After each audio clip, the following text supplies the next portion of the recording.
Hey everyone, what's up? It's Jamie from CLA, Community Learning Alternatives, and it's What the Tech Wednesday. Computers, the internet, technology, and all things digital are what we discuss here each and every Wednesday on What the Tech. We're hoping to answer some of your burning questions, as well as give you a little more information on what's happening in the world of technology. And we've got some great stories here for you this week. This week we have a brand new mobile phone lineup from OnePlus. But first, here we go again. We're talking online fraud, security, and passwords this week. With everyone staying home, hackers, scammers, and internet-based scumbags are in overdrive. Recently here in Belleville, Ontario, Canada, where CLA is based, police have had an increase in the number of reports of an email scam that appears to be circulating throughout the area. The intended victim will receive an email from an unknown source, and they'll provide with what they think is your correct password for your email account. They'll then claim that they will release compromising videos or information about you to the internet unless an untraceable payment is made within a certain timeline. One of the staff at CLA have actually received this email attempt at fraud, and it's kind of ridiculous. It's recommended that anyone receiving this type of email immediately change their passwords for that email account, along with any other social media or internet accounts with the same password. The compromising information they're talking about doesn't exist, and no payment should ever be transferred. You should watch out for these types of scams that cyber criminals are using to make money on the coronavirus fear and anxiety that we're all experiencing. Avoid these nasty coronavirus scams with these tips. There are thousands of different schemes running right now exploiting our fear and urgent anxiety about the coronavirus health crisis, running right now across the web. The email that fooled me was good. It was really good. It was well designed. It kind of felt right. So I wanted to learn more about these scammers, the cyber criminals who design phishing attacks like this. I reached out to Aaron Higby. He is the Chief Technology Officer at a firm called Cofense. They do cyber defense and especially phishing defense all day, every day. I asked Aaron why emails like this are so effective. With respect to phishing, every attacker out there is going to use some sort of emotional trigger to try to get you to click on a link or a dangerous attachment. And so you can mentally get in tune with what these triggers are: fear, reward, curiosity, urgency. Those are telltale signs that this email might be something dangerous that you're interacting with. Okay, yeah, phishing is dangerous, but it's also on the ClearNet. It's on your phone, in your pocket, in your email, your text messages. What about the dark web? We asked our expert Charity Wright to track down a few examples currently for sale on dark web markets. She's a security analyst at Insights, also a former NSA cyber expert. At Insights, we've been doing a lot of research in deep and dark web, which is really our bread and butter. We spend a lot of time undercover in underground forums, watching what hackers are talking about, watching what criminals are saying. And what we're discovering right now is just this influx of crime related to scams and hoaxes around coronavirus. So, starting with, like you mentioned, a coronavirus detector, which is really just the scanner that they're using to take temperatures at airports. But some threat actors are selling these for upwards of $400 to $600 in Bitcoin. We're also seeing rapid test kits being sold, which makes you question where they're getting them and if they're legitimate at all. Also, what else are we seeing? Vaccines. People are saying that they have vaccines that are legitimate and that can ship out immediately. If you think about what might be in that vial that they call a vaccine, you might be putting foreign chemicals into your body or even introducing the virus to your body. So we didn't just find phony coronavirus cures, we also found that scammers, cyber criminals, whatever you want to call them, they're also selling coronavirus extortion. Some of these ransomware letters are really scary. One of them says, if you don't pay this ransom to decrypt all your files, I can infect your whole family with the coronavirus. Even though it's probably not true, this kind of fear-mongering is very effective. If you recently started remote work at home, you need to make sure that you have endpoint protection enabled on your device. That means antivirus. You also need to make sure that you're using some kind of remote security tool like a VPN. There are a lot of great VPNs out there at a very low cost and some for even free. Something is better than nothing. I also would recommend that if you get an email that you didn't expect to get, double check the sender and ask somebody. If somebody from work sends you an email or a family member forwards you a link, just say, what is this? Did you mean to send this to me?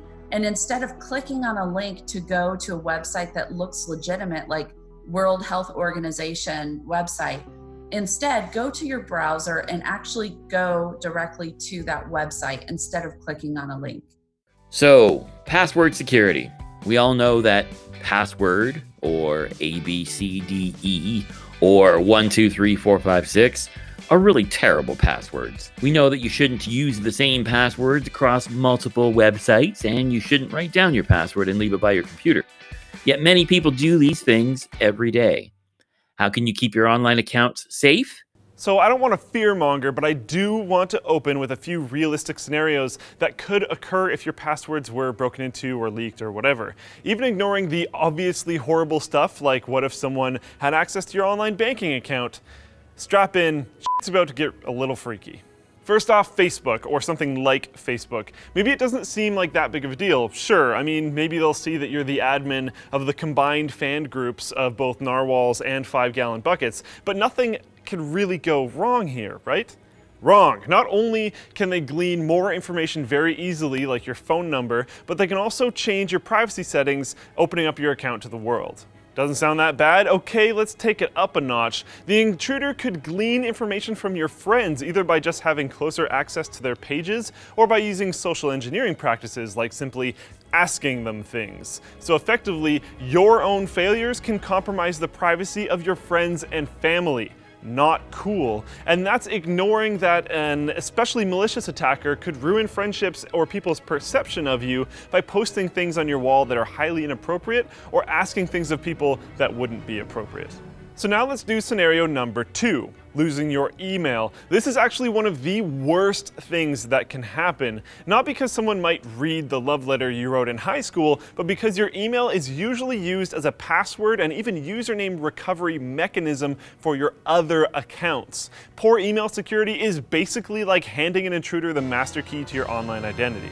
Which brings into play another aspect, identity theft. By having access to a few of your accounts, especially your email, it can actually be pretty damn easy to steal someone else's identity.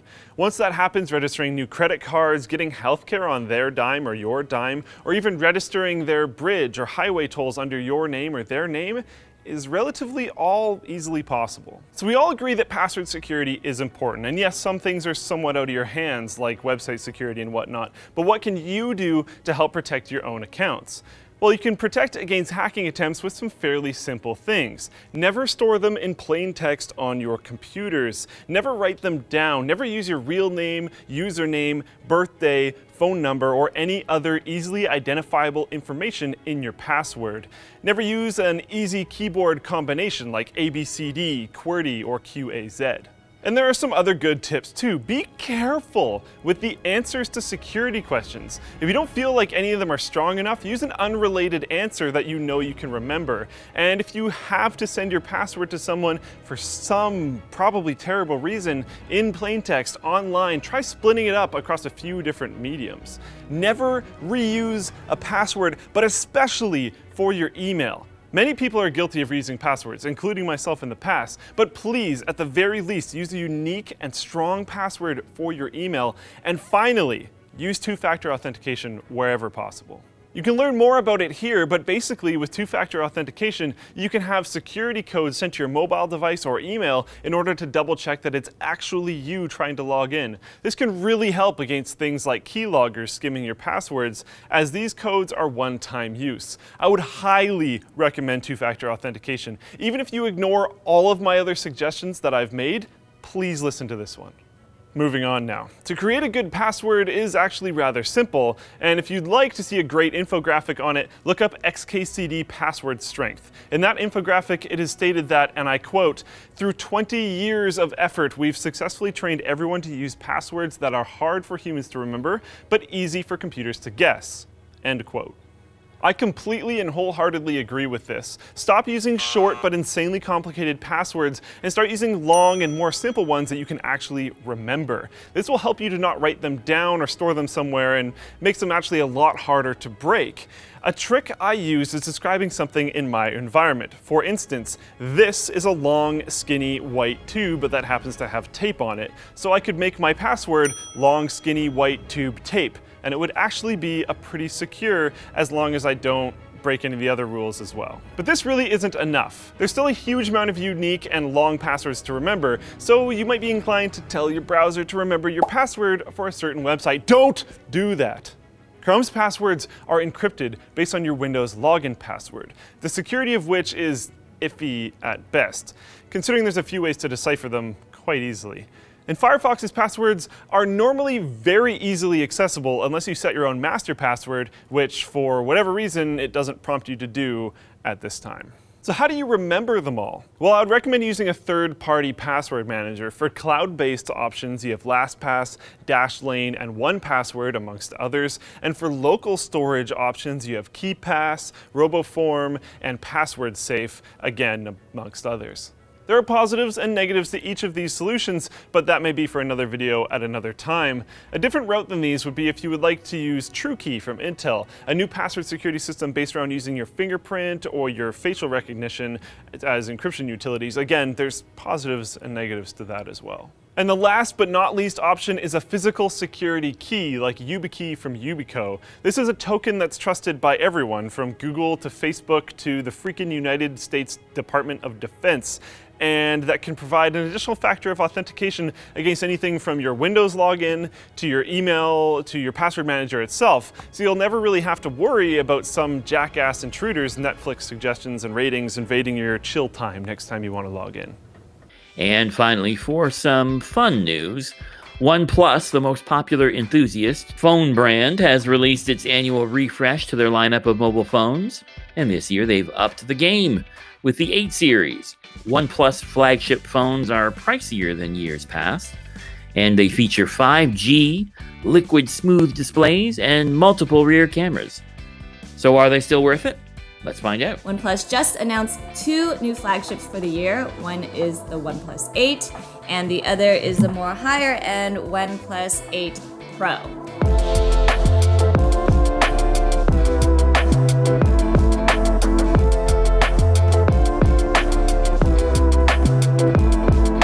Hey everybody, it's Lynn from CNET. I hope you guys are all staying safe and well out there. I know spending time inside could kind of make the days all blend in together. Definitely that's the case for me. So to break a little bit of the monotony, there is some phone news coming out of the industry, and that is OnePlus. Now what's interesting about these phones is that both are 5G, and for the first time ever in the US, OnePlus 8 will be available through Verizon. And it's also going to be sold through T-Mobile. And of course, you could still get both unlocked from OnePlus and at Amazon.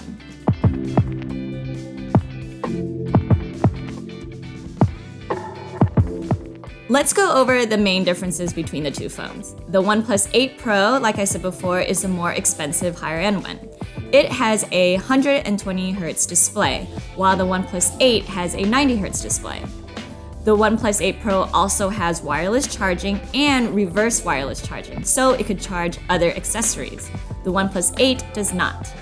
Both phones have a standard and wide-angle camera, but the OnePlus 8 Pro has 4 cameras altogether, including a telephoto and special color filter camera. The OnePlus 8 has neither, but it does have a third macro camera. Lastly, the OnePlus 8 is a tad thinner and lighter and generally smaller than the 8 Pro.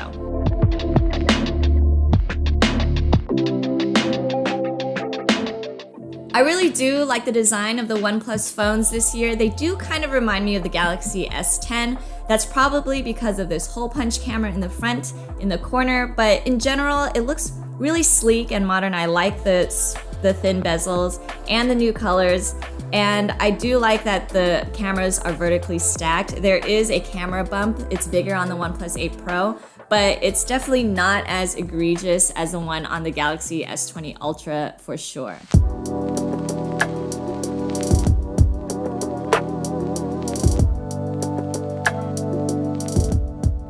OnePlus 8 Pro's 120Hz screen is super smooth. I really like the high refresh rate. Scrolling through web pages and my social media feed, everything is bouncy and just liquid smooth. Now, because last year the OnePlus 7 Pro had a 90Hz screen, just like the OnePlus 8 here, and when I looked at it and compared it to a phone with a 60Hz display, I could really see the difference. And I thought the case would be the same here, that I could see the difference between the OnePlus 8's 90Hz display and the 8 Pro's 120Hz display. But really, side by side, I really couldn't tell a difference. So if you're leaning towards the OnePlus 8, but you're a little worried that you're gonna miss out on the higher refresh rate, I say you don't have to worry about it. Side by side, I really couldn't tell that much of a difference. OnePlus also includes an option to revert the display back to 60Hz if you want to save on battery life. Keep in mind that the phones don't always keep their higher refresh rate all the time. There are instances, like when the screen is static, for example, that it will revert to 60Hz.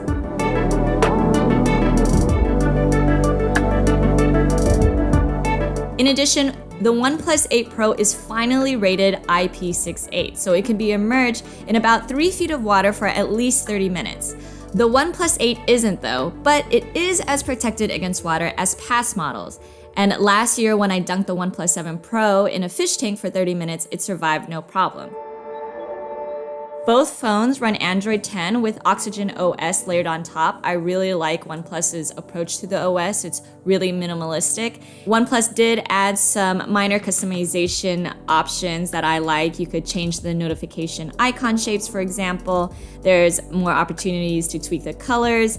And they also expanded on dark theme, which everybody loves, but now it could expand to other apps automatically. Both phones have night mode and reading mode to reduce eye strain, but the OnePlus 8 Pro has an added thing called comfort tone, which automatically changes the tint of the screen depending on the ambient light conditions. For me though, I'd rather just schedule this effect in night mode at specific hours.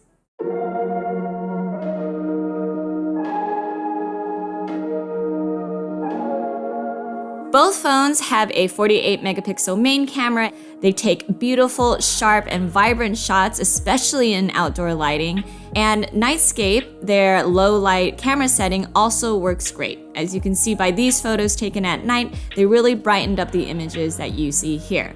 The OnePlus 8 Pro also has an 8 megapixel telephoto camera, which is useful for taking portrait shots. As you can see here, I didn't take one of a human, but I did take one of this plant, and you could see the nice bokeh effect with the blurry background. The camera also has a 30x digital zoom, but as you can see here, like with other phones, the quality of the photo really degrades after 10x. It also has a color filter camera, which you can use to tweak your colors and your lighting, but personally, I didn't get much use out of it.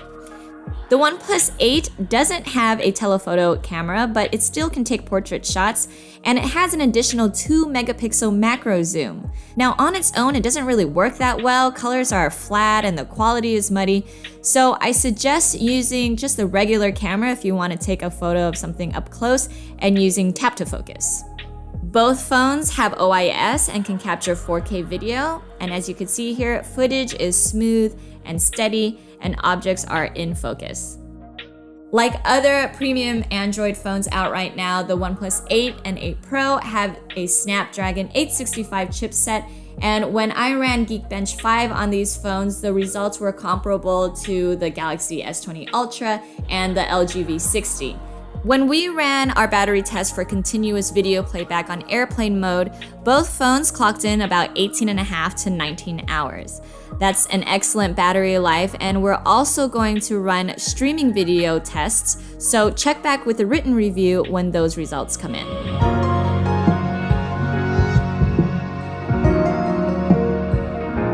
The OnePlus 8 starts at $699 for the 128 gig capacity, and it comes out April 29th. The OnePlus 8 Pro starts at $899 for 128 gigs, and it comes out on April 22nd.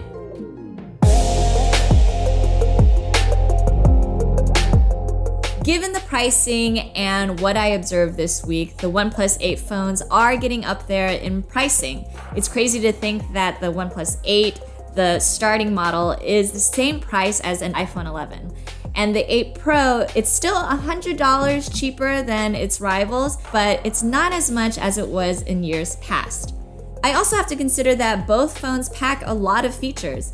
In addition to 5G, there's the displays with a higher refresh rate, there's an in-screen fingerprint reader, and the 8 Pro has the wireless charging and reverse wireless charging.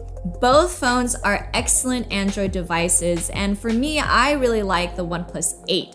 Especially if you're a little bit more cost conscious. It's still water resistance-ish, the software is nearly identical, the battery lasts just as long from what I observed, and you're not missing out much on the 90 Hz display. So those are my thoughts so far. Let me know what you think and if you plan on getting either of those phones. And for more tech videos, check out the rest of CNET's channel. Stay safe, be well, and I'll see you guys next time. And that is all for this week. We've got an upcoming Q&A video that we'd like to do. If you have questions that you'd like answered on What the Tech Wednesday, drop them in the comments below or send them to info@cla-buildingskills.ca, and we'll do our best to answer them for you. Thanks for watching. We'll see you next week. Take care. Passwords 123, one of the yours passwords. To be honest, not just merely I truly currently have your personal passwords. Then again, additionally, your entire video footage. Getting into ugly matters when you viewed that porno internet site. You recognize which one, LOL. In case you yourself believe I'm just bluffing, reply proof, then I will be particularly sending that fabulous video to 20 of your random friends. Indeed, I, in addition, have gotten accessibility towards your own Facebook, as well as mobile phone contacts. I simply won't waste my personal precious time in describing how I have this particular data regarding you. Currently heading to the actual important portion. Exactly what are your current possible choices? Number 1, assume this is actually email is bluff, and then delete. Or number 2, respond proof, which will outcome in just one particular solution, your own playtime video being showed to your contacts. Picture exactly what would that influence your connection along with everyone you know. However, this does not need in order to wind up being that way. I really want to offer you a suitable third choice. Number 3, pay me $2,000 to myself in order to eliminate each thing I currently have in relation to you. You can go to your bed relieved and wake up knowing that nothing is going to happen to you. You definitely will carry on living your primary, normal, and joyful existence. Has that appear like a superior solution? Well, I hope it will simply, because any human being with perhaps even teeny bit of sensible senses would undoubtedly take the following offer. How will you put together this transaction? Making use of Bitcoin to the exact below address. In the event that you really don't know how about Bitcoin, Google how to acquire Bitcoin. Do not waste my time. Now, you currently have 24 hours to make the payment. Your time will begin at this moment. I implemented a computer code within this email. Thus, as soon you go through this email, I definitely will find out it. And in case I do not get the money, certainly you are very well informed of the consequences.